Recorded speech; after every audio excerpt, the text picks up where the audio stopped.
प्राध्यापक आबासो शिंदे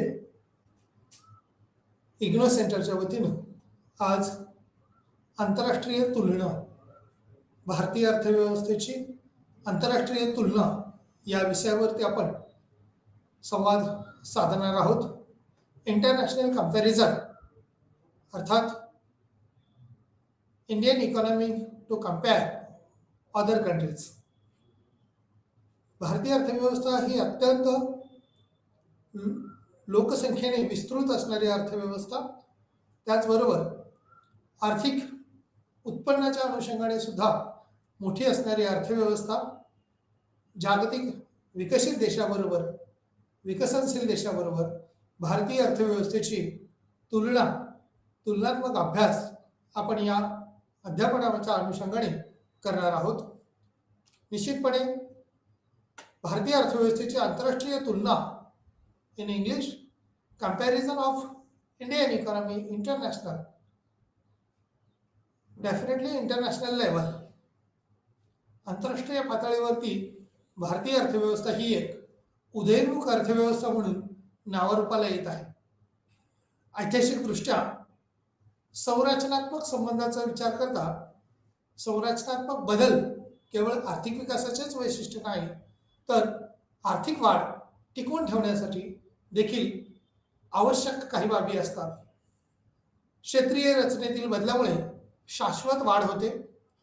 कामगार म्हणजेच लोकसंख्येवर डिपेंड असणारी आपली कामगारांची संख्या, कुशल कामगारांची संख्या, कामगार हा घटक, workers, labours, employment, number of words use in English and Marathi. मराठीत आणि इंग्लिशमध्ये व्यक्तीसाठी, कामगारासाठी वापरले जाणारे पर्यायी शब्द हे खूप मोठ्या प्रमाणावर आहेत. आंतरराष्ट्रीय पातळीवरती ज्यावेळेला विचार करतो त्यावेळेला देशाच्या अर्थव्यवस्थेच्या अनुषंगाने क्षेत्रीय म्हणजेच त्या प्रदेशानुसार झालेले बदल, शाश्वत वाढ, अर्थव्यवस्थेची असणारी रचना, केवळ त्याचा कोणता परिणाम होऊ शकतो अर्थव्यवस्थेवरती आणि लोकसंख्येवरती हे पाहणं अत्यंत महत्त्वाचा भाग आहे. विकासाच्या स्वरूपावर अवलंबून हा अनुशेष पाहणं अत्यंत महत्त्वाचं आहे. मानवी विकास हा सर्वसमावेशक विकासाच्या अनुषंगाने होतोय की नाही या दृष्टीने आंतरराष्ट्रीय पातळीवरचा विकास हा मोजणं अपेक्षित आहे. आंतरराष्ट्रीय तुलना करताना आपली भारतीय अर्थव्यवस्था खरं तर सांस्कृतिक वारसा सुद्धा लाभलेला आहे. लोकशाही प्रधान आपली भारतीय अर्थव्यवस्था आहे. मिश्र अर्थव्यवस्थेमध्ये आपल्याला गणलं जातं आणि या अनुषंगानेच आपण ज्या वेळेला विचार करतो, विचार मांडतो, त्यावेळेला भारतीय अर्थव्यवस्था ही एक सर्वसमावेशक, सर्वांना सामावून घेणारी अर्थव्यवस्था म्हणून जागतिक पातळीवरती नावारूपाला आलेली आहे.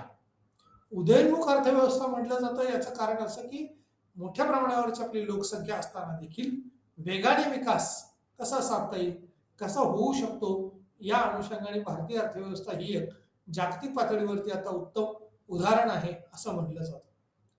मानव विकास किंवा सर्वसमावेशक विकास म्हणजे मानवाचा विकास करणं, कोणत्या अँगलने आपण मानवाचा विकास करणार आहोत, तो दीर्घकालामध्ये कोणत्या स्वरूपामध्ये त्याचा विचार केला जाऊ शकतो. विकसित देशामध्ये असणारा मानवाचा विकास हा एका बाजूला ज्या वेळेला आर्थिक सुसंपन्नता वाढते, त्याच पद्धतीने भारतातली सुद्धा जे काही साधन सांपत्तिक दृष्ट्या त्याच्यातला वाढ होते, विकास होतो, त्यावेळेला ती कोणत्या पद्धतीची आहे आणि विकसित देशामध्ये कोणत्या पद्धतीची आहे. भारतामध्ये आपण ज्या वेळेला विचार करतो त्यावेळेला जसं बेकारी, दारिद्र्य हे आहेच, लोकसंख्या वाढीप्रमाणे ते वाढतही आहे, परंतु त्यावर नियंत्रण आणण्यासाठी, काही प्रमाणात बेकारी कमी करण्यासाठी, बेरोजगारी कमी करण्यासाठी आपण प्रयत्न करतोय का? करत असेल तर ते कोणत्या पद्धतीने, कशा पद्धतीने करतोय हे पाहणं त्या ठिकाणी महत्त्वाचं ठरेल. मानवाचा विकास करणे म्हणजे त्याची साक्षरता दर वाढवणे. निश्चितपणे त्याची साक्षरता वाढली तर आयुर्मर्यादेच्या अनुषंगाने त्याचा विचार वाढू शकेल, शाश्वत विकासाकडे तो जाऊ शकेल. शाश्वत विकास कशासाठी म्हणायचं की जेणेकरून आपण जी काय कृत्य करतोय, जे व्यक्ती जीवन जगतोय, त्याच्यामुळं पुढील पिढीला आपण जे काही साधन सामग्री वापरणार आहोत ते नष्ट न पावता त्याचा दीर्घकाळामध्ये आपल्याला उपयोग कसा करता येईल या अनुषंगाने ही साधन सामग्री आपण कशी जोपासू शकतो आणि आपली आयुर्मर्यादा कशी वाढवू शकतो, लाईफ एक्सपेक्टन्सी आपण जी म्हणतो ती कशी वाढेल या अनुषंगाने विचार करणं अपेक्षित आहे. सर्वसमावेशक म्हणजे विशिष्ट गटाचा जसं मुठभर लोकच अधिक श्रीमंत होतात तसं न होता सर्वांना विकासाच्या संधी मिळणं अपेक्षित आहे आणि त्या दृष्टीने प्रयत्न करणं हे भारतीय अर्थव्यवस्थेचं खरं तर मूळ उद्दिष्ट असतं. सर्वांपर्यंत प्रादेशिक असो, आंतरराष्ट्रीय पातळीवरती असो, आंतरराष्ट्रीय पातळीवरचे सहाय्य घेऊन किंवा उत्पादन आपल्याकडचं जास्त झालेलं आपण आंतरराष्ट्रीय पातळीवरच्या विक्रीसाठी बाजारपेठ म्हणतो, परंतु अनेक विकसित देश ह्या भारताकडे किंवा भारतीय अर्थव्यवस्थेकडे एक बाजारपेठ म्हणून पाहत असतात आणि याच भारतीय अर्थव्यवस्थेच्या अनुषंगाने सर्व देशांचं आत्ताच आपण ज्या वेळेला युद्धजन्य स्थिती पाहतो किंवा इतर देशाची युद्ध होतात त्यावेळेला सुद्धा भारतीय अर्थव्यवस्थेवरती परिणाम होतो. कारण आपल्याकडे असणारी बाजारपेठ ही त्या दृष्टीनं तिथं मिळणाऱ्या वस्तू ह्या अपुऱ्या पडतात किंवा काही वेळेला मुबलक प्रमाणात उपलब्ध होतात. आता अपुऱ्या वस्तू झाल्या की त्याच्या किमती आपल्याला जास्त द्याव्या लागतात. इंधनासारखा जर विचार केला, पेट्रोल असेल, डिझेल असेल, आपण हे आयात करतो घटक आणि ह्या आयातीवरती त्याचा परिणाम होतो. म्हणजेच आयातीच्या वस्तूची किंमत जर वाढली तर म्हणजे तेलाची किंमत वाढली तर वाहतुकीच्या किमती वाढणार आहेत, दळणवळणाची साधनं जी आहेत तर त्याच्या किमती वाढणार आहेत आणि या वाढत्या किमतीमुळे आपल्याला त्या संदर्भात खर्च जास्त करावा लागणार आहे. एखाद्या वेळेला जर खर्च वाढत जातो त्यावेळेला त्या वस्तूचं उत्पादनावरती असणारा जो काही खर्च आहे तो सुद्धा काही प्रमाणात वाढतो. वाहतुकीवरचा खर्च वाढतो. विक्री व्यवस्थेच्या अनुषंगाने ट्रान्सपोर्टिंग वाढलं की त्याच्यामध्ये बदल होत असतात आणि ह्या किमती एकूणच अर्थव्यवस्थेला वाढतात आणि इन्फ्लेशनकडे आपण घेऊन चाललेलो असतो किंवा चलन वाढ घडून येते, भाववाढ घडून येते असं आपण पाहतो. आता मानव विकासाच्या भारतीय अर्थव्यवस्थेच्या अनुषंगाने ज्यावेळेला आपण पाहतो त्यावेळेला हे निश्चित काही चांगल्या बाबी, सकारात्मक बाबीचा आपल्याला विचार होणं अपेक्षित असतात. आंतरराष्ट्रीय तुलना, इंटरनॅशनल कंपॅरिझन हे या अभ्यासक्रमाच्या अनुषंगाने 4 चॅप्टरच्या अनुषंगाने ज्यावेळेला आपण पाहतो बुक 4 त्यावेळेला वाढ आणि संरचनात्मक बदल, ग्रोथ अँड स्ट्रक्चरल चेंजेस, ज्याच्यात आपण कशा पद्धतीने स्ट्रक्चर बदलू शकतो, चेंज कशा होऊ शकतो ते या ठिकाणी सांगितलेलं आहे. त्याचबरोबर सामाजिक आणि आर्थिक प्रगती, सोशल अँड इकॉनॉमिक डेव्हलपमेंट कशा पद्धतीने होईल ते आपल्याला नंतरच्या याच्यामध्ये आपल्याला पाहता येऊ शकतं. व्यापार आणि पेमेंट शिल्लक किंवा trade and balance of payment, balance of payment अर्थात व्यापार तोल असं म्हटलं जातं. त्यासाठी व्यवहार तोल आणि व्यापार तोल या दोन संकल्पना आहेत आंतरराष्ट्रीय व्यापाराच्या. जो इंटरनॅशनल ट्रेड या विषयाच्या अनुषंगाने येतं. भारतीय अर्थव्यवस्थेच्या या सिलेबसच्या विषयाच्या अनुषंगाने आपण केवळ balance of payment, balance of trade, trade बघतो त्यावेळेला व्यापार पाहतो, बॅलन्स ऑफ पेमेंट पाहतो त्यावेळेला व्यवहार तोल असं पाहिलं जातं. म्हणजे व्यापारही पाहायचा आहे आपल्याला आणि व्यवहार तोलही पाहायचा आहे. बॅलन्स ऑफ पेमेंटचं थोडंसं पण डेफिनेशन जर पाहिली तर दृश्य आणि अदृश्य वस्तू म्हणजेच वस्तू आणि सेवाच्या आंतरराष्ट्रीय पातळीवरती आपण देवाणघेवाण करतो त्याचा कशा पद्धतीने विनियोग होऊ शकतो, व्यापार देवाण आणि घेवाण कशा पद्धतीने होऊ शकते, म्हणजेच आंतरराष्ट्रीय पातळीवरती वापरलं जाणारं चलन हे आपलं वेगवेगळं असणार आहे. आपल्या भारतासाठी असणारे हे रुपये आहे तर आंतरराष्ट्रीय पातळीवरती आपल्याला डॉलर, अमेरिकेचं चलन जे आहे ते सर्वमान्य आहे. जागतिक पातळीवरती त्याचा उल्लेख निश्चितपणे केला जातो. व्यापार बॅलन्स ऑफ पेमेंटच्या अनुषंगाने पहिल्यांदा आपल्याला चलनाच्या स्वरूपामध्ये विनिमय करावं लागतं आणि मग वस्तूच्या स्वरूपामध्ये विनिमय करावं लागणार आहे. शासन आणि संस्थांची भूमिका, the role of governance and institution, शासन म्हणजे सरकारी पातळीवरती ज्या वेळेला काही भूमिका मांडायच्या असतात त्यावेळेला सरकारची भूमिका आणि इन्स्टिट्यूशन म्हणून काही शासनाच्या अनुषंगाने संस्थांची असणारी भूमिका ही या ठिकाणी विचारात घ्यावी लागते किंवा आंतरराष्ट्रीय पातळीवरती त्याचा विचार केला जातो. अर्थात आंतरराष्ट्रीय पातळीवरची तुलना हे सखोल आपल्याला जर अभ्यासायचं असेल तर या चारही पॉईंटकडे आपल्याला बारकाईने पाहणं अपेक्षित आहे किंवा प्रामुख्याने त्याचा विचार विनिमय करणं अपेक्षित आहे. पहिल्या पॉईंटकडे आपण आज डीप मध्ये पाहणार आहोत, वाढ आणि संरचनात्मक बदल, ग्रोथ अँड स्ट्रक्चरल चेंजेस, म्हणजेच वाढ आणि संरचनात्मक बदल कशा पद्धतीने घडून येतो. काही आशियाई देशामध्ये 1960 ते 2015 इथला जीडीपीचा ज्या वेळेला क्षेत्रीय समभागामध्ये बदल किंवा पर्सेंटेज पाहतो त्यावेळेला त्याची काय स्थिती आहे ते आपल्याला या टेबलवरून व्यवस्थित दिसून येणार आहे. Changes in sectoral shares percentage म्हटले तिथं in GDP in some Asian countries 1960 2050 2060 ते 2015 पर्यंत लेटेस्ट आणखी आपल्याला आकडेवारी जर पुस्तकाच्या स्वरूपाची आपल्याला अभ्यासाच्या अनुषंगाने या ठिकाणी घेतलेली आहे. आपण गुगलच्या सहाय्याने किंवा गुगल साईटवरने ज्यावेळेला सर्च कराल त्यावेळेला इंडिव्हिज्युअली ॲग्रिकल्चर करंट शेअर्स ज्यावेळेला काढाल तर तोही तुम्हाला कम्पॅरिझनली मिळू शकतो.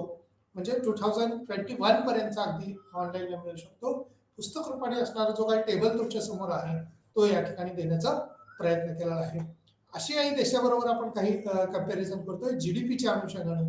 नंबर 1 कंट्रीजच्या ज्या वेळेला आपण विचार करतो 1960 ला ॲग्रिकल्चर सेक्टर हे 3 टप्प्यात दाखवलं. 1960, 2002 आणि 2015. काही ठराविक कालखंडाचा विचार करता 12 किंवा 15 वर्षाचा इथं दुसऱ्या टप्प्यात विचार केलाय. पहिल्या टप्प्यात हा 40 वर्षाचा कालखंड जवळपास 42 वर्षाचा कालखंड विचारात घेतलेला आहे. चायनाशी आपण कंपॅरिझन ज्यावेळेला ॲग्रिकल्चर सेक्टरचं करतोय त्यावेळेला 1960 ला असणारी ही 30% एवढं ज्यावेळेला ॲग्रिकल्चर सेक्टर चायनामध्ये होतं आणि भारतामधलं ज्यावेळेला आपण पाहतो त्यावेळेला 55% म्हणजे 55% हे चायनाबरोबर कंपॅरिझन केल्यावर आपल्याला 60चं दिसून येतं. इंडोनेशिया सारखा देश असेल, थायलंड सारखा देश असेल, मलेशिया सारखा देश असेल, कोरिया हा देश असेल, पाकिस्तान सारखा देश आपण ज्यावेळेला पाहतो त्यावेळेला असं लक्षात येतं की चायना या देशाची शेतीकडे असणारा शेतीतला असणारा शेअर्स हा 1960 ला देखील कमी होता. तो 2002 ला 15% एवढा झाला आणि तो आत्ता म्हणजे भारताचा विचार करता पण चायनाच्या पेक्षा कितीतरी जास्त आपला शेअर्स हा ॲग्रिकल्चर सेक्टरचा दिसतोय. 8.6 वर म्हणजे शेती क्षेत्रातलं उत्पादन जीडीपी मधलं हे चायनाचं आता 30 वरनं अगदी 8.6 पर्यंत आलेलं आहे. आणि भारतीय अर्थव्यवस्थेतलं ज्यावेळेला आपण पाहतो आपल्या देशाचं ज्यावेळेला आपण पाहतो त्यावेळेला 55 वरून ते अगदी 17.5 पर्यंत आल्याचं आपण पाहत आहोत. किंबहुना ते अजूनही कमी आलेलं आहे म्हणजे 15% पर्यंत खरं तर ते खाली आलेलं आहे. 2002 पर्यंत आपल्याला 24% एवढंच कमी झालं. याचं कारण काय हे पाहणं खरं तर गरजेचं आहे. कारण सर्व्हिस सेक्टर वाढणं हे आपल्या दृष्टीनं महत्वाचं होतं. इंडस्ट्रियल सेक्टर हे वाढणं महत्वाचं होतं. 55 ला ज्यावेळेला भारतीय अर्थव्यवस्था आपण 55% एवढं पाहतोय त्यावेळेला 1960 ला नुकतीच आपल्याला स्वातंत्र्य मिळून 10 वर्ष पूर्ण झाली होती किंवा 1947च्या नंतरचं स्वातंत्र्य 10 ते 12 वर्ष आपण म्हणूया आपण प्लॅनिंग करणं. पहिली पंचवार्षिक योजना, दुसरी पंचवार्षिक योजना, शेतीवरचा भार, उद्योगावरचा भार आणि शेती आणि उद्योग अशा अनुषंगाने आणि तृतीय पंचवार्षिक योजनेच्या वेळेला आलेले अडथळे याचा विचार करता आपल्याला काही संकटांना सामोरं जावं लागलं होतं. त्यामुळे आपण विस्तृत स्वरूपात मुबलक स्वरूपात उपलब्ध असणारं मनुष्यबळ आणि शेती याच्यावरती अवलंबित्व आपलं जास्त होतं. त्यामुळेच येणारं उत्पन्न हे देखील जीडीपी मधला शेअर जो आहे तो 55% हा भारतातला असल्याचं दिसून येते. चायनाचा मात्र हा शेअर्स कमी होता. इंडोनेशियाचा 50% म्हणजे आपल्या भारताच्या जवळपास 55-50च्या जवळपास होता. इतर देशांचा ज्यावेळेला आपण पाहतो त्यावेळेला 1960 ला ॲग्रिकल्चर सेक्टर किंवा कृषी क्षेत्र हे मात्र कमी असल्याचं दिसून येतं. 40, 36, 37, 46 असा 50 पेक्षा कमी इंडोनेशिया अपवाद सोडला तर बाकी सगळ्यांचं क्षेत्र हे 50 पेक्षा कमी असल्याचं आपल्याला दिसून येतं. शेअर्स कमी असल्याचं दिसून येतं.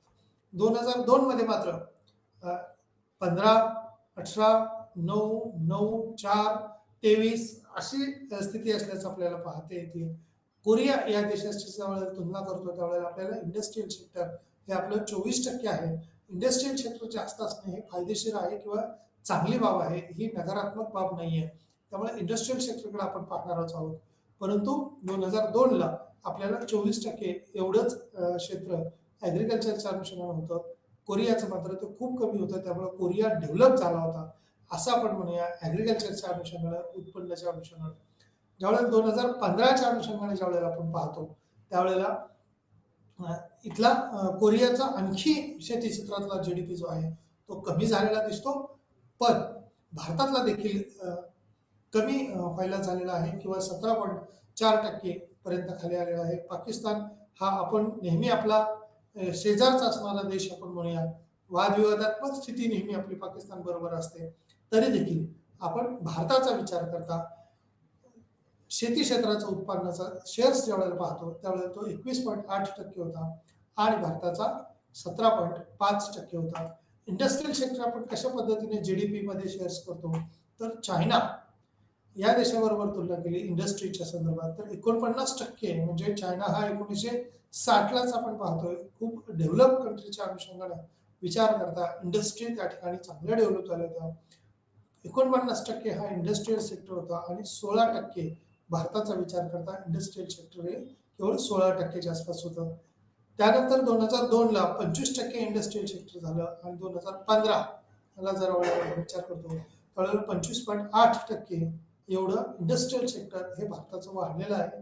ही सकारात्मक बाजू आहे, चांगली बाजू आहे की इंडस्ट्रियल सेक्टर आपलं ग्रोथ होत आहे किंवा या ठिकाणी स्ट्रक्चरल चेंजेस जो आहे तो चांगल्या पद्धतीने घडून आलाय असं म्हणता येईल. सर्व्हिस सेक्टर हा खूप भारताच्या किंवा भारतीय अर्थव्यवस्थेच्या दृष्टीने महत्वाचा पार्ट आहे आणि तो आत्ता खऱ्या अर्थाने वाढायला लागलेला आहे. 21% हा चायनाचा विचार करता, इंडोनेशिया 25 आहे, 41 आहे, 46 परत मलेशिया सारखा देश आहे, कोरिया 43% आहे, 38% हा पाकिस्तानचा विचार करता आणि भारत मात्र सुरुवातीला 1960 मध्ये सर्व्हिस सेक्टर सेवा क्षेत्रामध्ये खूप पाठीमागं आपण 29%च्या आसपास होतो. म्हणजे 29% हे इतर देशाच्या तुलनेत इंडोनेशिया नंतर जर आपण पाहिलं तर आपल्या देशात ही सर्वात कमी असल्याचं दिसून येतं.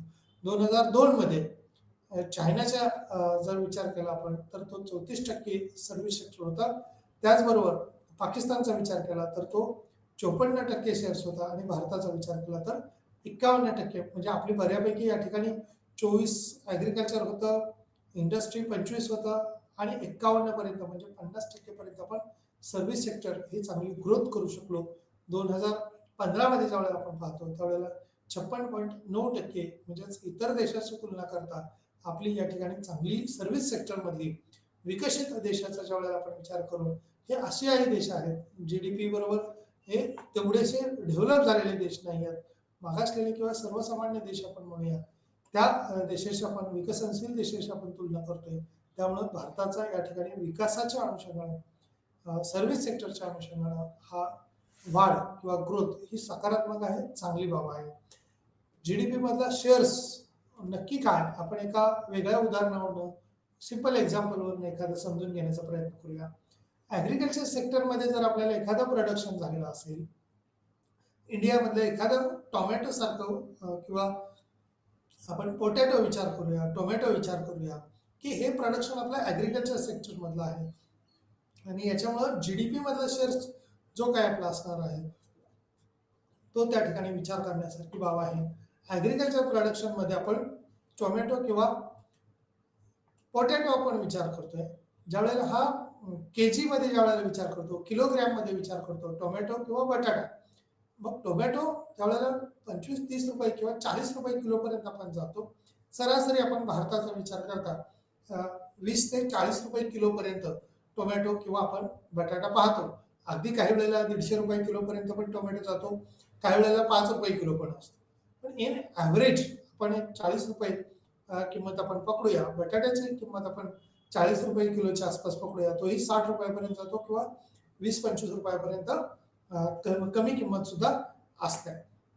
आता ॲग्रिकल्चर सेक्टर मधनं ज्यावेळेला आपण जीडीपी साठी काही शेअर्स देण्याचा विचार केला 40 रुपये किंमत असताना जर आपण समजा 5 रुपये त्या ठिकाणी जीडीपीचा शेअर्स म्हणून आपण एक्झाम्पल म्हणून सिंपल म्हणून विचार करूया.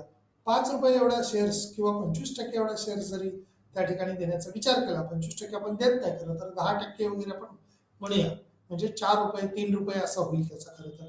मग या 10% ज्या वेळेला 40 रुपयातून ॲग्रिकल्चर सेक्टरचा जीडीपी मधला शेअर जाईल त्यावेळेला टोटल कॅल्क्युलेशन मध्ये येणारे अमाऊंट त्याऐवजी इंडस्ट्रियल सेक्टर मध्ये आपण ज्या वेळेला पाहतो त्यावेळेला हा 30% 25% किंवा 26% पर्यंत असणारा शेअर्स ज्या वेळेला आपण पाहतो म्हणजे पोटॅटो, टोमॅटो किंवा बटाटा हा इंडस्ट्रियल सेक्टर मध्ये आपण टोमॅटो सॉस तयार करू किंवा बटाटा चिप्स तयार करू आणि हे बटाटा चिप्स किंवा इंडस्ट्रीच्या अनुषंगाने हा पूरक व्यवसायाच्या अनुषंगाने ज्यावेळेला आपण हे उत्पादन घेऊ त्यावेळेला त्याची किंमत ही निश्चितपणे वाढलेली असेल. म्हणजे 40 रुपयाचं प्रोडक्शन हे किंबहुना 100 रुपयापर्यंत गेलेलं असेल. इंडस्ट्रीमध्ये त्याची किंमत 100 रुपये किलोपर्यंत गेलेली असेल.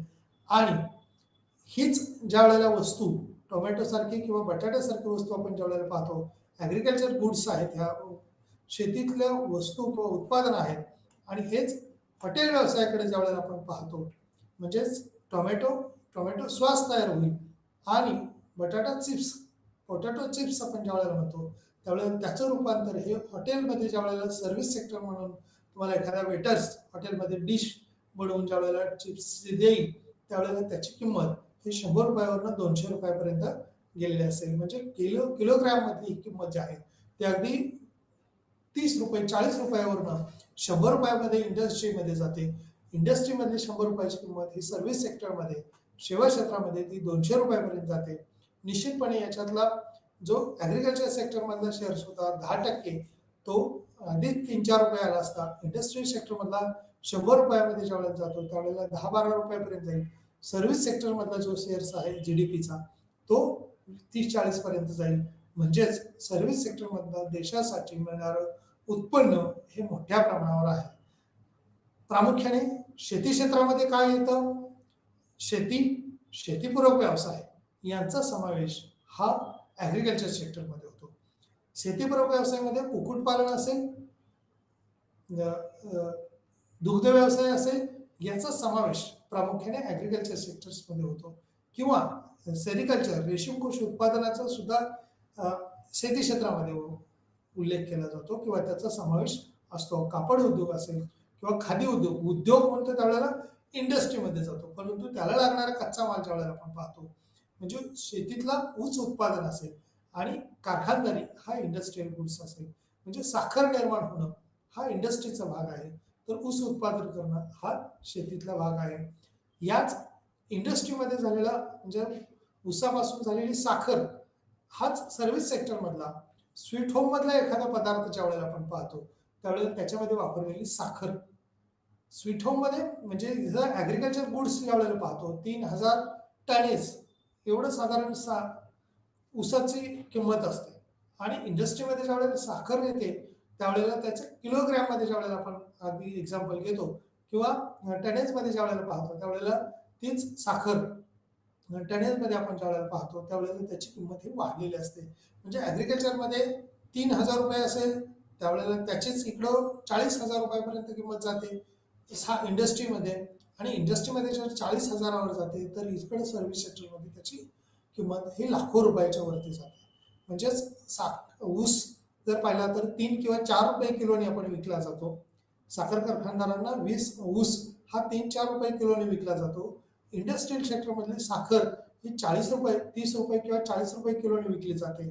आणि याच साखरेचा वापर करून स्वीट होम मधला बनलेला पदार्थ हा आपण साधारणपणे आपण ॲव्हरेज काढू, साखरेची प्राइस आपण फक्त विचारात घेऊ, त्याच्यातला 200 रुपयापर्यंत त्याचा शेअर्स वाढतो. म्हणजे पेढा आपण ज्या वेळेला विक्री किंवा खरेदी करतो त्यावेळेला तो 300-400 किंवा आणखी वेगळ्या प्रकारचे पेढे असतील तर ते चांगल्या उत्कृष्ट दर्जाचे म्हणजे महाराष्ट्राचा विचार करता चितळे असतील तर यांचे किंवा इतर काही प्रोडक्शन्स असतील तर त्याचा वेगळी ब्रँड तयार होतो आणि त्याच्यातही साखरेचं प्रमाण हे मोठ्या प्रमाणावरती असतं.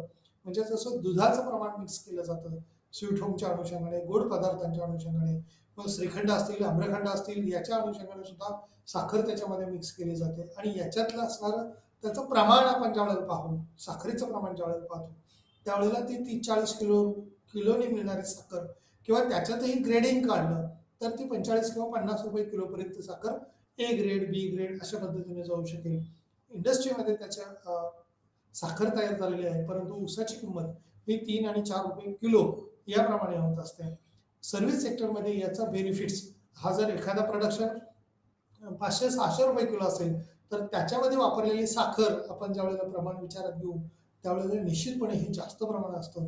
किंबहुना ते जर 300 रुपयाचा पेढा असेल, समजा 400 रुपये किलो पेढा असेल, 500 रुपये किलो पेढा असेल तर त्याच्यामध्ये जर आपण असा विचार करा की अगदीच अर्धा किलोपर्यंत किंवा 250 ग्रॅम पर्यंत साखर वापरलेली आहे तर वजनानुसार त्याच्यातलं असणारं एक 400 रुपयाचा किलो पेढा आपण विचारात घेतो आणि 250 ग्रॅम एवढी साखर त्याच्यात वापरली असं म्हटलं तर त्याची किंमत 250 ग्रॅम साखरेची किंमत ही 100 रुपयापर्यंत जाते. म्हणजे सर्व्हिस सेक्टरमुळं त्याची किंमत ही चांगल्या पद्धतीने वाढते, प्राइस चांगली वाढते आणि जीडीपी मधला शेअर जो आहे तो चांगला वाढतो. म्हणूनच आपण किंवा भारतीय अर्थव्यवस्था विकसित देशाची तुलना करता जरी सुरुवातीला 1960 मध्ये 2015 मध्ये आपण कमी पडत असलो किंवा ॲग्रिकल्चर सेक्टर इंडस्ट्रियल सेक्टर हे आपलं जास्त होतं, पण 2015च्या नंतर आपण पाहतोय की सर्व्हिस सेक्टरचं प्रमाण हे आता मोठ्या प्रमाणावरती आपलं वाढलेलं आहे किंवा 56.9% पर्यंत एवढा शेअर्स त्याच्यातला वाढलेला आहे. म्हणजे हा फायदा मिळवून देणार आपल्याला घटक दिसतोय. त्यामुळं compiled from people WTR database ही जी माहिती मिळालेली आहे आपल्याला त्या अनुषंगाने सर्व्हिस सेक्टरचा आपल्यावरती भारतीय अर्थव्यवस्थेत हे चांगला विकास होत आहे किंवा वाढ आणि संरचनात्मक बदल ग्रोथ अँड स्ट्रक्चरल चेंजेस झाल्याचं आपण पाहतोय. ही चांगली साईन आहे किंवा गुड साईन आहे असं आपण म्हणूया. प्रमुख क्षेत्राद्वारे रोजगाराचा वाटा प्रमुख काही सेक्टर्स याच्यामध्ये विचारात घेतलेले आहेत आणि मग एम्प्लॉयबिलिटी कशा पद्धतीने वाढू शकते, रोजगार निर्मिती कशा पद्धतीने वाढू शकते हे पाहणं त्या ठिकाणी अगत्याचं ठरेल किंवा महत्त्वाचं ठरेल. एकूण रोजगाराची टक्केवारी share of employment by major sectors percentage to total employment ही कशा पद्धतीनं टोटल एम्प्लॉयमेंटमध्ये बदल झालेला आहे किंवा मेजर इकॉनॉमिक्स ज्यावेळेला आपण पाहतोय ॲग्रिकल्चर सेक्टरमध्ये 1991ला आणि 2017ला म्हणजे मागची आपण आकडेवारी 1960 ते 2015 अशा कालखंडातली पाहिली. आता इथे ज्या वेळेला आपण पाहतोय त्यावेळेला ती ॲग्रिकल्चर सेक्टर आणि इंडस्ट्रियल आणि सर्व्हिस सेक्टर हे तिन्ही सेक्टर आहेत की ज्याच्यामुळे आपण जीडीपी कॅल्क्युलेट करायला आपल्याला हे तिन्ही क्षेत्र महत्वाचे असतात. या तिन्ही क्षेत्रामधली रोजगाराची स्थिती काय आहे, कशा पद्धतीनं आहे हे पाहणं या ठिकाणी अगत्याचं किंवा महत्वाचं ठरत आहे. चायना सारखा देश आपण ज्यावेळेला पाहतो त्यावेळेला 1991ला 55% एवढा शेअर्स हा एम्प्लॉयमेंट किंवा रोजगार निर्मितीच्या दृष्टीने शेती क्षेत्रातच लोकांना रोजगार मिळायचे. 2017ला मात्र केवळ 27% एवढंच लोकांना रोजगार हे शेती क्षेत्रातून मिळत आहेत असं दिसत आहे. त्यानंतर इंडियाचं ज्यावेळेला आपण कंपॅरिझन करतो त्यावेळेला इथं दुसऱ्याच नंबरला इथं दिसून येते आपल्याला की 63% म्हणजे खूप मोठ्या प्रमाणावरती अवलंबित्व रोजगारासाठी 63% लोकसंख्या ही भारतातली शेती क्षेत्रावरती अवलंबून आहे असं आपल्याला म्हणता येईल. त्यानंतर 17ला ज्यावेळेला आपण पाहतो 2017 पर्यंत त्यावेळेला ती लोकसंख्याचा अवलंबित्व किंवा रोजगारासाठी ही 44% पर्यंत आलेला शेअर्स दिसतो. म्हणजेच या ठिकाणी घट झालेली आहे. दिस इज अ गुड साईन की ही एक चांगली साईन आहे. म्हणजेच इंडस्ट्रियल आणि सर्व्हिसमध्ये लोक आपली जास्त उत्पन्न मिळवू शकतील, भारतीय अर्थव्यवस्था सबळ होण्याच्या दृष्टीने प्रयत्न करतील. पण ॲज अ कंपॅरिझन दुसऱ्या देशाची आपण तुलना करतो त्यावेळेला आपल्या अनेक बाबतीत रोजगाराच्या दृष्टीने इथे जास्त असणं ही चांगली साईन ॲग्रिकल्चरच्या दृष्टीनं नाहीये. इंडस्ट्रीमध्ये आपल्याला वाढ होणं अपेक्षित आहे किंवा सर्व्हिस सेक्टरमध्ये वाढ होणं अपेक्षित आहे. त्यामुळे ॲग्रिकल्चरमध्ये असणारं जास्त अवलंबित्व हे कमी होणं अपेक्षित आहे.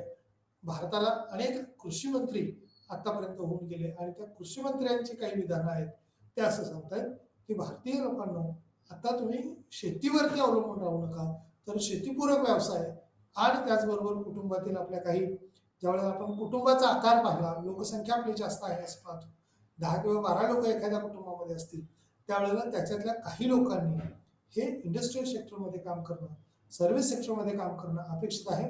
त्यामुळं ॲग्रिकल्चरचा जो पर कॅपिटल इन्कम आपण म्हणूया, दरडोई उत्पन्न जे आहे ते वाढायला त्या ठिकाणी मदत होईल. 1991 मध्ये इंडियाचं इंडस्ट्रियल सेक्टरमधलं जे काही योगदान होतं ते 15% होतं. ते 2017 मध्ये ते 25% पर्यंत वाढलं. आता ही होणारी वाढ ही पुरेशा प्रमाणात आहेत का, तर विकसित देशाची ज्या वेळेला आपण तुलना करतो त्यावेळेला ॲग्रिकल्चरमध्येच आपण पाहतो की पाकिस्तान हा 48%च अवलंबित्व आहे आणि भारताचं पाहतो त्यावेळेला आपण 63% लोकसंख्या शेतीवर अवलंबून आहे रोजगारासाठी म्हणजे उत्पन्न मिळवण्यासाठी. फिलिपाईन्स देश असतील, फिलिपाईन्स देशाचं सुद्धा 43% लोकसंख्या अवलंबित्व आहे.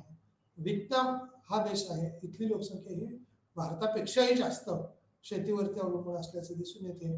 व्हिएतनाम सोडला तर इतर सर्व देशाचं पाहिलं तर आपल्यापेक्षा कमी अवलंबित्व 1991ला दिसतंय. त्याच पद्धतीने 1991ला इंडस्ट्रियल सेक्टरमध्ये आपण इतर देशाच्या तुलनेत म्हणजेच व्हिएतनाम इथं 9 आहेत आणि आपल्याकडे 15 आहेत. या अनुषंगाने विचार करता इथं आपली ग्रोथ होणं म्हणजे व्हिएतनाम आणि इंडियाचा जर विचार आपण या टेबलमध्ये केला तर इथं आपण वाढायला अपेक्षित होतो, तिथं आपण कमी आहोत. आणि इथं ॲग्रिकल्चरमध्ये तिथं कमी होणं अपेक्षित होतं, तिथं वाढणं अपेक्षित आहे. 2017चा विचार केला तर आपण 44% आहोत आणि व्हिएतनाम 42%च्या आसपास आहे. म्हणजे जवळपास आपण सारखा आहोत. परंतु 2017मध्ये ज्या पद्धतीने ग्रोथ किंवा रोजगार निर्मिती झालेली आहे भारतातली शेती क्षेत्रावरची ती कमी होऊन खरं तर उद्योग क्षेत्रात काही प्रमाणात वाढलेले आपल्याला दिसून येते किंवा सेवा क्षेत्रामध्ये पण काही बदल झालेले दिसतात. त्यानंतर इंडस्ट्रियल सेक्टरच्या अनुषंगाने जर पाहतोय आपण त्यावेळेला व्हिएतनाममध्ये 23% एवढा शेअर्स हा इंडस्ट्रीमधला आहे.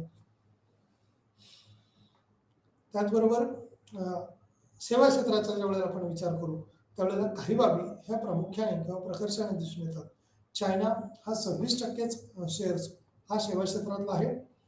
तो 2017मध्ये खूप मोठ्या प्रमाणावर म्हणजे केवळ 30 वर्षाच्या आसपास आपण म्हणूया 28 ते 30 वर्षाच्या कालखंडाचा ज्यावेळेला आपण विचार करतो त्यावेळेला याच्यामध्ये बदल झालेला आहे. किंबहुना दुप्पट सेवा क्षेत्रातल्या रोजगाराच्या संधी या वाढलेल्या आहेत किंवा रोजगार निर्मिती वाढलेली दिसते. इंडियामध्ये ज्यावेळेला पाहतो आपण त्यावेळेला 22% आणि 31% असं झालेलं दिसून येते हे प्रमाण.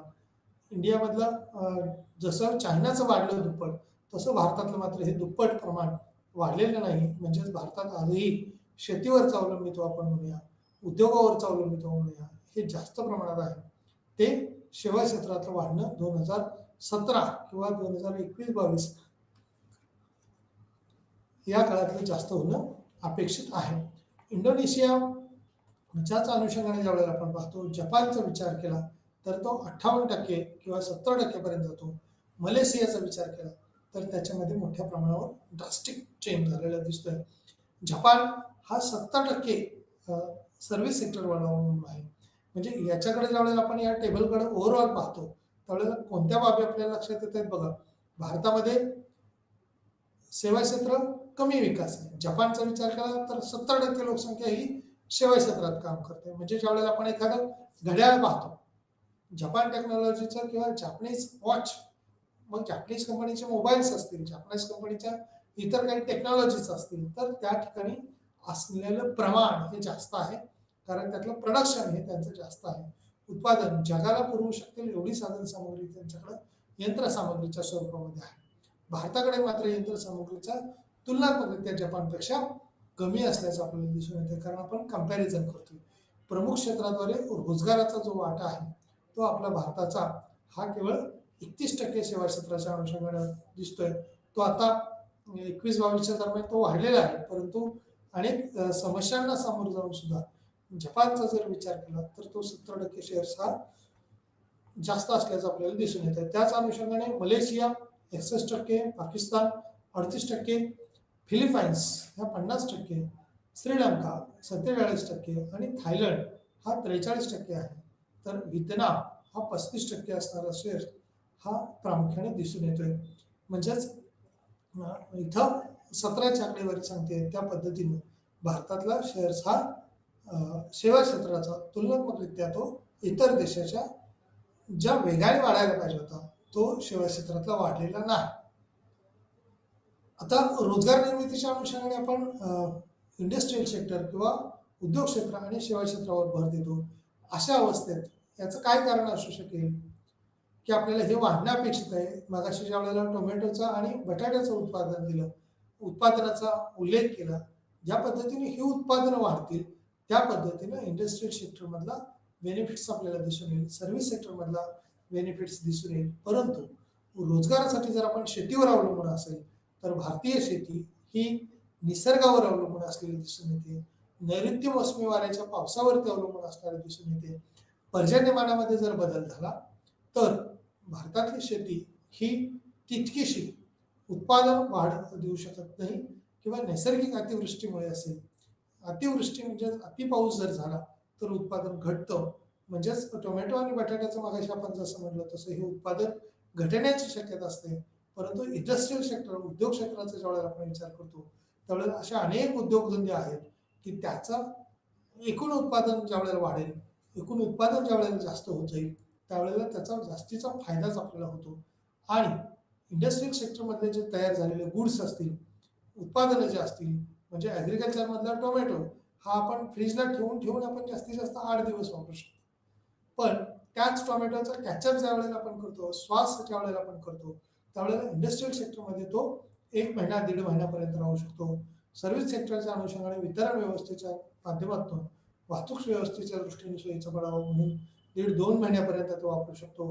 किंवा साखरेचं उत्पादन ज्या वेळेला इंडस्ट्रीमध्ये आपण घेतलं जातं त्यावेळेला ते सर्व्हिस सेक्टरमध्ये ज्या वेळेला त्याचा वापर होतो त्यावेळेला तो कित्येक काळ, म्हणजे साखर अगदी आपण वर्षभर 10 वर्ष जरी एका जागेला ठेवली, वातावरण जर योग्य असेल तर ती साखर तशीच तशी राहण्याची जास्त शक्यता असते. परंतु शेती क्षेत्रातला ऊस आपल्याला जास्त काळ ठेवता येणार नाही, कारण ऊन, वारा, पाऊस या नैसर्गिक घटकाचा परिणाम हा शेती उत्पादनावरती होत असतो. मग शेती उत्पादनातले इतर उत्पादन सुद्धा असतील, म्हणजे कापूस उत्पादन असेल, कापसापासून कापड तयार करणं असेल. कापड तयार केल्यानंतर किती काळ राहू शकेल, पण कापूस आपण किती काळ साठवून ठेवू शकतो. म्हणजेच शेती क्षेत्रातलं उत्पादन हे आपल्याला दीर्घकाळ ठेवता येते. उद्योग क्षेत्रातलं उत्पादन हे आपल्याला दीर्घकाळ ठेवता येतं. सेवा क्षेत्रातून दिलेली मोबदला, म्हणजे विनोदाने असंही म्हणता येईल, समजा ॲग्रिकल्चर सेक्टर, कृषी किंवा शेतीपूरक व्यवसायामधल्या पोल्ट्री व्यवसाय असेल आणि एखादी कोंबडीचं उत्पादन ज्या वेळेला शेतीपूरक व्यवसायातून केलं गेलं त्यावेळेला त्याला इंडस्ट्रियल लुक ज्या वेळेला आपण म्हणतो, इंडस्ट्रीच्या सहाय्याने त्याचा हे केलं तर, किंवा सर्व्हिस सेक्टर, म्हणजे इथे प्रोडक्शन घेणं आपल्याला शक्य नाही, त्याच्या किमती वाढण्याच्या अनुषंगाने त्याच्यावर आपल्या प्रक्रिया होतात आणि ते कस्टमरपर्यंत पोहोचवले जातात आणि त्याच्या सहाय्यानं मिळालेली ही किंमत त्याच्यातून जास्त फायदा आपल्याला मिळवून देते असं आपल्याला दिसून येते. म्हणजे एकूणच मेजर सेक्टर ज्या वेळेला आपण पाहतो, मेजर एशियन इकॉनॉमिक्स कंट्रीज ज्या वेळेला पाहतो त्यावेळेला या सेक्टरच्या अनुषंगानं ॲग्रिकल्चर सेक्टर, कृषी क्षेत्र, उद्योग क्षेत्र आणि सेवा क्षेत्र याच्यातले आपल्याला फायदे हे चांगल्या पद्धतीचे दिसतात. आणि त्याचाच अनुषंगाने भारतीय अर्थव्यवस्थेचा विकास हा टप्प्याटप्प्याने होताना दिसतोय. परंतु तुलनात्मकरित्या आजही भारतीय अर्थव्यवस्थेची एकूण लोकसंख्या ही शेतीवरचं अवलंबित्व जवळपास 44% आहे, ते कमी होणं अपेक्षित आहे. जे इतर देशामधलं जर पाहिलं तर ते आपल्याला कमी कमी होत असल्याचं दिसून येते. हे विकसनशील देश आहेत किंवा मागासलेले देश आपण म्हणूया, काही देश हे विकसित देश आहेत, त्या अनुषंगानं आपली तुलनात्मक विचार करता याच्यात बदल होणं अपेक्षित आहे. विकसित आणि ब्रिक्स अर्थशास्त्रासाठी तुलनात्मक वाढ किंवा त्याचं प्रोफाईल्स कशा पद्धतीने आहे, comparative growth profile for develop and BRICS economics percentage. आता ब्रिक्स म्हणजे काय म्हटलंय, काही देशांची एकत्रित येऊन संघटना निर्माण केली किंवा विकासाच्या दृष्टीने काही व्यूहरचना तयार केल्या गेल्या आणि त्या ब्रिक्स देशाचा या ठिकाणी समावेश केलेला आहे. इयर म्हटलं इथं, इयरमध्ये 2010 आहे, 2011, 12, 13, 14, 15 आणि 16 या प्रमुख 5-6 वर्षाचा या ठिकाणी विचार केलेला आहे. किंवा 7 वर्ष या ठिकाणी विचारात घेतलेले आहे. वर्ल्ड लेवलच्या ज्यावेळेला आपण ब्रिक्स देशाची स्थिती पाहतो, पर्सेंटेजमध्ये ज्यावेळेला पाहतो त्यावेळेला 5.2% एवढा डेव्हलप रेशो हा या कंपॅरेटिव्ह स्टडीच्या अनुषंगाने दिसून येतो.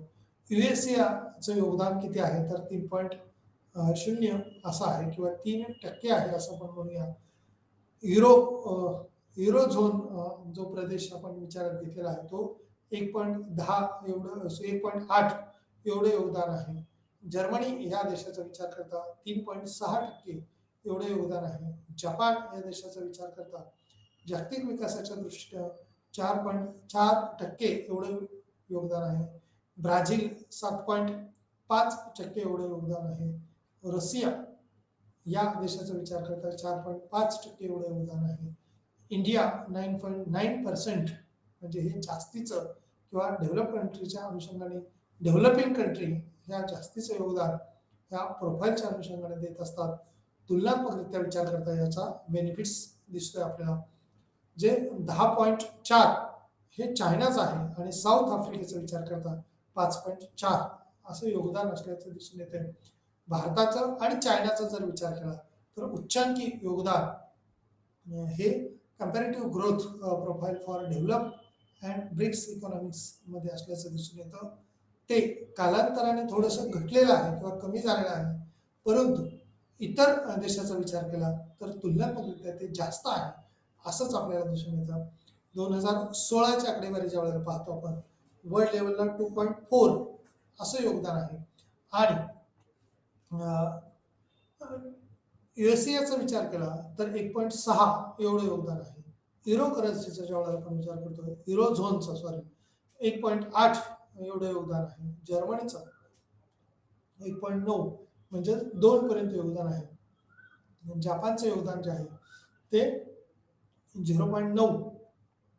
विकसित आणि ब्रिक्स अर्थशास्त्रासाठी ह्या जपानचं योगदान हे तुलनात्मकरित्या कमी आहे, पण त्याहीपेक्षा ब्राझीलचं उत्पादन ज्यावेळेला आपण विचार करतो त्यावेळेला कंपॅरेटिव्ह -3.6 म्हणजे खूप कमी किंवा नगण्य स्वरूपाचं उत्पादन आहे. पूर्वीपेक्षा ते घटलेलं आहे असं दिसून येतं.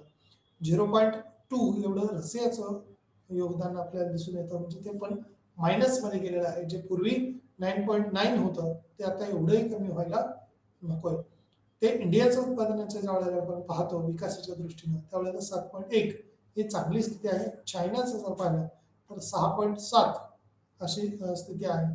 साऊथ आफ्रिकेचं ज्या वेळेला पाहतो आपण त्यावेळेला 1.2 असं योगदान वर्ल्ड बँक डेटाबेसच्या माध्यमातून आलेलं हे योगदान दिसून येतं.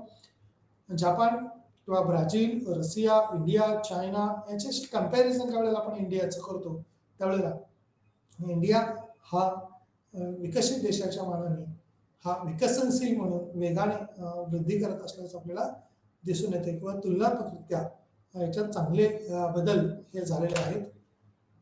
विकासाच्या स्थितीच्या अनुषंगाने ज्या वेळेला आपण सारांश रूपाकडे पाहतोय त्यावेळेला काही भाग आपल्या लक्षात येईल. विकासाच्या स्थिती दरम्यान संरचनात्मक बदल हे कृषी क्षेत्रापासून उद्योगापर्यंत आणि नंतर उद्योग ते सेवा क्षेत्रामध्ये होणे अपेक्षित आहे. म्हणजेच संरचनात्मक बदल म्हणजे टप्प्याटप्प्याने जर शेतीत बदल झाला तर उद्योगामध्ये बदल होईल.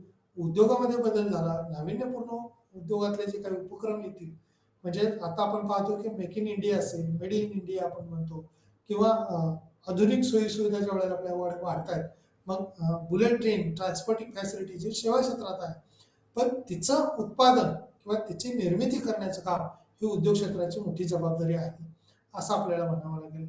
तरच याचा फायदा कोणाला होईल तर शेती क्षेत्रातल्या मालाचंही ट्रान्सपोर्टिंग चांगलं होईल. म्हणजे रेल्वे सुविधाही आपली चांगल्या पद्धतीने जर विकसित झाली तर त्याचा बेनिफिट्स म्हणजे उद्योगातलं एखादं वाहतुकीचं साधन आहे त्याचा विकास झाला तर या तिन्ही क्षेत्राला एक आर्थिक पाठबळ हे चांगल्या पद्धतीने मिळू शकतो. किंबहुना त्याचा उत्पन्न वाढीचा वेग हा चांगला बदलेल. म्हणजेच विकासाची स्थिती जी आहे ते संरचनात्मक होणं म्हणजेच कृषी क्षेत्र आहे, उद्योग क्षेत्र आहे आणि सेवा क्षेत्र आहे, तरच आपला GDP मधला शेअर्स जो एका बाजूला आपण लोकसंख्येच्या अनुषंगाने पाहिला, रोजगार निर्मितीच्या अनुषंगाने पाहिला, उत्पन्नाच्या अनुषंगाने पाहिला तर किती वाटा किंवा किती हिस्सा आहे तर तो कृषीशी संबंधित आपण ज्यावेळेला पाहतो त्यावेळेला तो तुलनात्मकरित्या सुरुवातीला भारतातला जास्त आहे आणि नंतर तो कमी होत गेलेला आपण पाहतो किंवा घटत आहे असं स्थिती दिसून येते. आता बदलत्या परिस्थितीच्या अनुषंगाने उत्पन्नाचे आणि चांगल्या राहणीमानाचे प्रतिबिंबित आहे. म्हणजे शेती क्षेत्रातलं किंवा शेतकऱ्यांचं राहणीमान आपण ज्यावेळेला पाहतो त्यावेळेला आत्ता काही प्रमाणात सोयीसुविधा वाढल्यामुळं शेतकऱ्यांचेही बंगले व्हायला लागलेले आहेत आपण असं म्हणतो, परंतु त्याला खूप काळ पुढे गेला आणि उद्योग क्षेत्रातला ज्यावेळेला आपण विचार करतो त्यावेळेला तिथं असणाऱ्या सोयीसुविधा याच्यात तफावत आपल्याला दिसून येते. भारतीय अर्थव्यवस्थेत अजून कुठल्या बाबी प्रकर्षाने जाणवतात तर शेतीपूरक व्यवसाय आणि उद्योग सेवा क्षेत्र याच प्रतिबिंबित होणारे काही घटक हे विकसित देशात तुलनात्मकरित्या दिसत नाहीत. 1991ला ज्यावेळेला आपण खाजगीकरण, उदारीकरण आणि जागतिकीकरण झालं त्यावेळेला आपल्याला मूलभूत गरजा भागवणे सुद्धा काही वेळेला कठीण गेलं होतं. त्यामुळेच आपल्याला खाजगीकरण, उदारीकरण आणि जागतिकीकरणाला सामोरं जावं लागलं होतं. आपल्याकडे असणारं इतर देशातलं चलन आपण म्हणूया, परकीय चलनाची गंगाजळी जी होती खूप कमी होती. आंतरराष्ट्रीय पातळीवरती असणारं चलन भारतीय रुपया याचा आपण पाहतो की वारंवार आता अवमूल्यनाची स्थिती जी आहे ती घडून येते किंवा अवमूल्यन आपण करतोय. मग हे अवमूल्यन करणं फायद्याचं का तोट्याचं? त्यावेळेला आयात निर्यात वाढवण्याच्या दृष्टीनं आंतरराष्ट्रीय पातळीवरचा आयात निर्यात जर चांगली पद्धतीची वाढली तर आपल्याला फायदे होतील. या अनुषंगाने आपण आपल्या रुपयाचं प्रामुख्याने अवमूल्यन देखील करत असतो. म्हणजे उत्पन्नातले बदल किंवा चढ उतार जे आहेत ते कशा पद्धतीने करता येतील त्या अनुषंगाने भारतीय अर्थव्यवस्थेची ध्येय धोरणं किंवा रूपरेषा तशा पद्धतीने बदल केली जातात.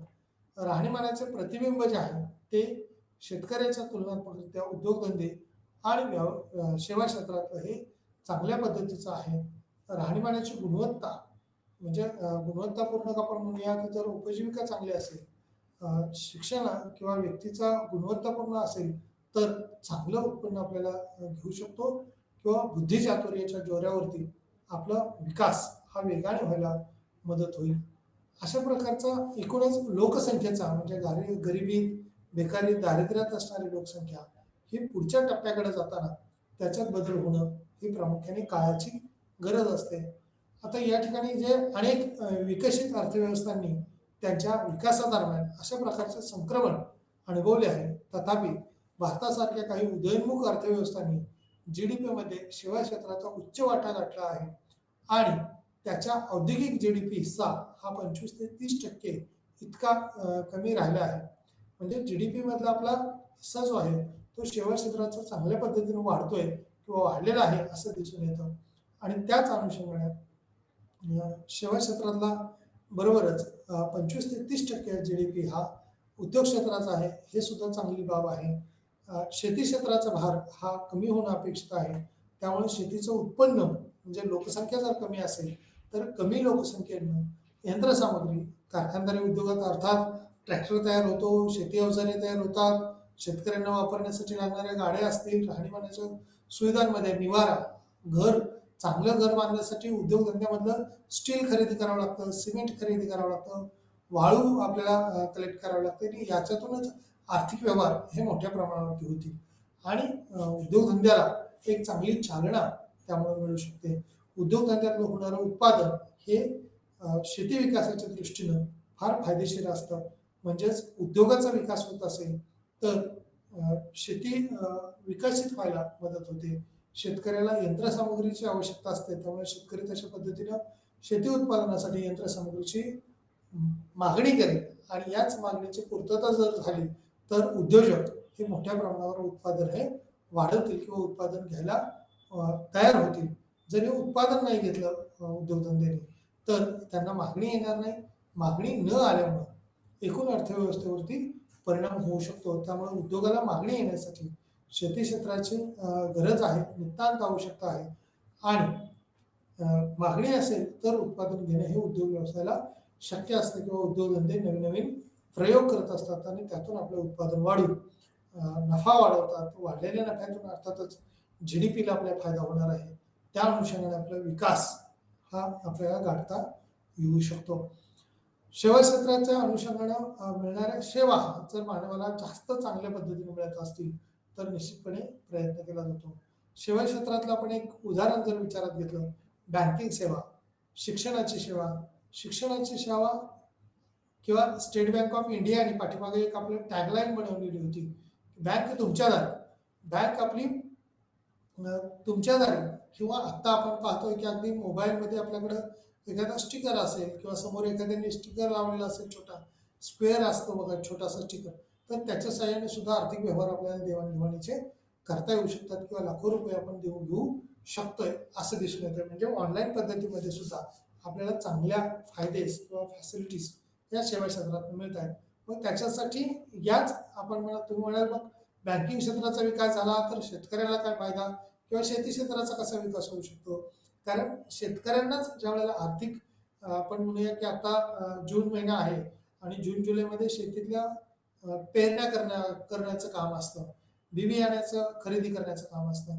त्याच्यासाठी लागणारा पैसा हा जर बँकेच्या मार्फत एखाद्या ॲपमधून जर आपल्याला मिळत असेल आणि तेच ॲपचा मोबाईलचा वापर करून एखाद्या बी बियाणे खते विक्री करणाऱ्या विक्रेत्याकडे ज्यावेळेला जातो आणि स्टिकरने पैसे तिथं पटकन फोटो काढला की त्याला पैसे दिले घेतले जातात, त्यावेळेला म्हणजे त्याची घेण्याची सिच्युएशन आणि यांची देण्याची सिच्युएशन, मग बँकेकडे जाऊन एक तासभर रांगेत थांबायची गरज नाहीये. किंवा इंडस्ट्रियल सेक्टरमधला एखादा चांगला टेम्पो तयार झालेला असेल, वाहतुकीचं साधन 4 चाकी 8 चाकी तयार झालं असेल आणि तेच साधन सेवा क्षेत्राच्या मार्फत उत्पादन जे काही शेतकऱ्याचं तयार झालेलं असेल ते उत्पादन जर खरेदी करायला त्या शेतकऱ्यापर्यंत पोहोचलं, शेतीपर्यंत पोहोचलं, तर तेच विक्रीसाठी स्थानिक पातळीवरील बाजारपेठेत तर विकताच येतं, परंतु तालुका पातळी असेल, जिल्हा पातळी असेल किंवा मोठ्या शहराच्या ठिकाणी पाठवणं असेल किंवा होलसेल पद्धतीने आपण म्हणतो की मोठ्या व्यापाऱ्यांकडं किंवा मोठ्या बाजारपेठेत शेतमाल विक्री करणं हे शक्य असतं. त्या बाजारपेठेत जर चांगली विक्री झाली, मोठ्या बाजारपेठेला जर असा माल विक्रीसाठी पाठवता आला तर त्याची किंमत ही शेतकऱ्याला चांगली मिळते आणि शेतकऱ्याला जर चांगली किंमत मिळाली, जास्तीचं उत्पन्न जर मिळालं, तर shares of agriculture GDP in GDP आपण म्हणूया, तर जीडीपी मधला हिस्सा हा नक्की वाढेल. शेतकऱ्याला जर यंत्रसामग्री चांगली मिळाली तर तिथं जास्तीचं मनुष्यबळ लागणार नाही. तिथले मनुष्यबळ हे उद्योग किंवा सेवा क्षेत्रात काम करेल, त्याच्यामुळे त्याचं दरडोई उत्पन्न वाढायला मदत होईल. म्हणजे इंटर रिलेशनशिप आपण जे म्हणतो किंवा एकमेकाशी अटॅचमेंट हे शेती क्षेत्र, उद्योग क्षेत्र आणि सेवा क्षेत्राचे आहे. त्यामुळं एकाच उत्पादन वाढणं किंवा एकाच झालेला विकास म्हणजे उद्योग क्षेत्र आणि सेवा क्षेत्रात झालेला विकास हा शेती क्षेत्रातलं उत्पादन वाढवायला सुद्धा खूप मोठ्या प्रमाणावर उपयोगी ठरतो. म्हणजे कारखानदारी उद्योगाचा जर चांगला विकास झाला असेल, कारखाने जर आधुनिक पद्धतीचा आपण अगदी छोटासा विचार जर टेक्नॉलॉजीचा विचार केला, मशीनचा विचार केला, तर ऊसाचं जे काही रसवंतीगृह आपण म्हणतो, महाराष्ट्रामध्ये मोठ्या प्रमाणावरती ऊसापासून रस तयार करण्याचे गुऱ्हाळ पद्धती आपण म्हणूया किंवा एक रसवंतीगृह मोठ्या प्रमाणावर म्हटलं जातं. तर याचं म्हणजे एखादी छोटी मोठी पूर्वी जर पाहिलं तर इंजिनावरती मोठी मशीन असायची आणि त्याच्यातून ऊस सोडला जायचा आणि त्याच्यापासून रस तयार व्हायचा आणि तो रस म्हणजे 15 रुपये 20 रुपये ग्लास या पद्धतीने दिला जायचा. मग 1 किलो ऊसामधून किती निघू शकेल रस, याचं कॅल्क्युलेशन जर विचार केला तर हाच हॉटेल व्यवसाय किंवा एक प्रकारे आपण म्हणूया सेवा क्षेत्रातला जो उद्योग आहे तो चांगल्या पद्धतीने चालतो. आता टेबलवर ठेवण्यासारखी एक छोटीशी मशीन असली किंवा पिठाची गिरणी आपण पाहतो जी इंडस्ट्रियल सेक्टरमध्ये तयार झाली, याच्यासाठी मानवाला किंवा कुटुंबातल्या काही लोकांना याच्यावर खूप वेळ आपल्याला खर्च करावा लागायचा आणि तोच शेतकऱ्याचा किंवा एकूण लोकसंख्येचा आपला वेळ हा वाचायला मदत झाली. म्हणजे इंडस्ट्रियल सेक्टरचा जर विकास झाला, उद्योग क्षेत्राचा औद्योगिक जीडीपीचा जर शेअर्स जो 25 किंवा 30% म्हटलं, तो पूर्वी आपण पाहिला मगाच्या पद्धतीनं तो अगदीच 15% होता 1960 मध्ये, तो आता 30% वाढलेला आहे. म्हणजे सकारात्मक पोझिशन आपण म्हणूया भारताची आहे. त्यामुळे औद्योगिक क्षेत्रात सुद्धा भारत हा चांगली प्रगती करत आहे असं दिसून येतं. आता याच टक्केवारीच्या अनुषंगाने 30% इतका राहिलेला आहे, परंतु तो इतर विकसित देशाचा विचार केला तर तो कमी आहे. म्हणजे कम्पॅरेटिव्हली तुलनात्मक आपल्याला कमी आहे. हे चिन्ह इंडोनेशिया, थायलंड, मलेशिया आणि कोरिया यासारख्या काही अर्थव्यवस्थांच्या अगदी उलट आहे. म्हणजे भारतातलं ही स्थिती जी आहे उद्योग क्षेत्राची ती कमी आहे किंवा शेअर स्थितीला कमी आहे, पण China, Indonesia, Thailand, Malaysia, Korea, अगदी जपानचा सुद्धा जर विचार केला तर तिथली स्थिती ही चांगली आहे किंवा सुस्थिती आहे असं पण म्हणता येईल. याचाच किंवा ज्याचा औद्योगिक पाया हा सुमारे 40 ते 50% आहे, अशा उद्योगांचा विकास हा चांगल्या पद्धतीने होऊ शकतो किंवा अर्थव्यवस्थेला एक चांगलं पाठबळ मिळू शकतं असं म्हणता येईल. औद्योगिक क्षेत्राचा विस्तार हा अर्थात जीडीपी मध्ये थेट सेवा क्षेत्राचा दबदबा असलेल्या वाटा वगळण्याचे एक कारण म्हणजे आंतरराष्ट्रीय व्यापाराचा प्रभाव. आंतरराष्ट्रीय व्यापाराचा जर चांगला प्रभाव पडलेला असेल तर भारतीय अर्थव्यवस्थेला अर्थव्यवस्थेतील दुसरी एक बाब आहे की जर आपलं राजकीय स्थिती जर चांगली असेल, म्हणजे इतर घटक देखील परिणाम करतात. जर राजकीय स्थिती चांगली असेल तर दीर्घकाळ सत्ता टिकून राहण्याच्या दृष्टीनं किंवा 5 वर्ष तो उद्योग व्यवसाय चांगल्या पद्धतीने चालण्याच्या अनुषंगाने तिथं मोठ्या प्रमाणावर GDP जसं आपलं ग्रोथच्या अनुषंगाने विचार करतो तीच ग्रोथ प्रत्येक देशाला, प्रत्येक व्यक्तीला, प्रत्येक उद्योग व्यावसायिकदाराला असं वाटत असतं. आणि मग इतर आंतरराष्ट्रीय पातळीवरच्या ज्या काही कंपनी असतात त्या FD फॉरेन डायरेक्ट इन्व्हेस्टमेंट गुंतवणुकीच्या मार्फत या इतर देशातल्या कंपन्या या भारतात यायला इच्छुक होतात आणि GDP मधला आपला शेअर्स वाढवण्याच्या दृष्टीनं प्रयत्न होतो किंवा होत म्हणजेच ॲक्च्युली GDP आपला डायरेक्ट वाढतो आपण असं म्हटलं. त्यानंतर थेट औद्योगिक क्षेत्राचा विस्तार हा GDP मध्ये थेट सेवा क्षेत्राचा बदल किंवा दबदबा असला तो जर वाटा वगळण्याचे एक कारण म्हणजे आंतरराष्ट्रीय व्यापाराचा एक प्रभाव आहे आणि हाच प्रभाव कशा पद्धतीने वाढू शकतो, विकसित कसं होऊ शकतो हे पाहणं अगत्याचं आहे किंवा त्याच्यावर बारकाईने आपल्याला विचार विमर्श करणं हे क्रमप्राप्त आहे. त्यातलंच आणखी एक संप्रेषण तंत्रज्ञानातील घडामोडी टेक्नॉलॉजी जर आपल्या चांगल्या पद्धतीने वाढल्या देशभरातील लोकांच्या हालचालीमुळे याला मदत मिळते. म्हणजे एका देशातून दुसऱ्या देशात, दुसऱ्या देशातून इतर देशात जसं US म्हटलंय, जर्मनी म्हटलंय, दक्षिण आफ्रिका म्हटलंय यासारख्या अनेक प्रगत अर्थव्यवस्थांसह अनेक विकसित देशांशी ज्यावेळेला आपण तुलना करतो, विचार करतो त्यावेळेला प्रगत देशाशी भारतीय अर्थव्यवस्था कुठेतरी आपण काही प्रमाणात कमी आहोत, परंतु उदयमुख अर्थव्यवस्था आपण म्हणूया सर्व बाजूनीच आपल्या देशाचा विकास हा घडत आहे किंवा सर्वसमावेशक विकास आपण म्हणतो. एकांगी किंवा एकाच बाजूला एखाद्या घटकाचा विकास होणं हे आपल्या देशाचं उद्दिष्ट नाहीये. सर्वसमावेशक बरोबरच शाश्वत विकास याचा देखील भाग आपल्याला विचारात घ्यावा लागतो.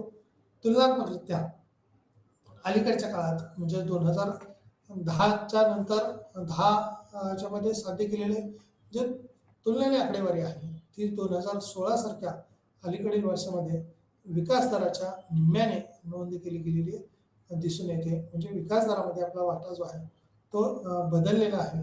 पूर्वीचा जो विकास दरामधला आपला वाटा होता, शेअर्स होता, तो सेवा क्षेत्राचा कमी होता, तो आता वाढलेला आहे किंवा तो अजूनही वाढत आहे. परंतु शेती क्षेत्र आपलं आणखी कमी व्हायला पाहिजे. तुम्ही म्हणाल नक्की कमी व्हायला पाहिजे, वाढायला पाहिजे, मग नक्की किती व्हायला पाहिजे आणि याचं झालं तर काय परिणाम होतो. मी मगाशी उदाहरण सांगितलं त्या अनुषंगाने आपल्याला उद्योग क्षेत्र आणि सेवा क्षेत्र याच्यातनं जास्ती फायदे मिळतात किंवा त्या वस्तू टिकाऊ स्वरूपाच्या असतात, दीर्घकाळ आपल्याला ठेवता येतात, जास्ती किंमत मिळत असल्यामुळे जास्ती GDP आपल्याला कलेक्ट करणं किंवा शेअर्स ऑफ GDP वाढू शकतो आपला उद्योग क्षेत्र आणि सेवा क्षेत्रात. तसं कृषी क्षेत्रामधला GDP आपला तेवढ्या प्रमाणात वाढत नाहीये कारण लोकसंख्येचं असणारं अवलंबित्व ही त्या ठिकाणचं जास्त आहे. त्या अवलंबित्व कमी करण्यासाठी उद्योग आणि सेवा क्षेत्राचा विकास व्हायला पाहिजे. म्हणजेच लोकसंख्या शेती क्षेत्रातून उद्योग क्षेत्राकडे मायग्रेट स्थलांतरित झाली पाहिजे, सेवा क्षेत्राकडे स्थलांतरित झाली पाहिजे. म्हणजेच याच्यावरचा भार हा कमी होईल, दरडोई उत्पन्न हे वाढायला मदत होईल. हेच जर दरडोई उत्पन्न वाढलं तर शेतकऱ्यांनाही जास्त सुखसुविधा उपलब्ध करता येतील. राहणीमानाचा दर्जा जो आहे तो शेतकऱ्यांचाही उंचवायला मदत होईल. तसंच तो उद्योग क्षेत्रातलाही वाढायला मदत होईल, सेवा क्षेत्रातलाही वाढायला मदत होईल. भारताला स्वातंत्र्य मिळालं त्यावेळेचा कालखंड ज्यावेळेला आपण विचारात घेतो त्यावेळेला याचे फायदे आपल्याला झाल्याचे दिसत आहेत आणि आज आपण अग्रगण्य स्थानावर येत आहोत. थँक्यू. धन्यवाद.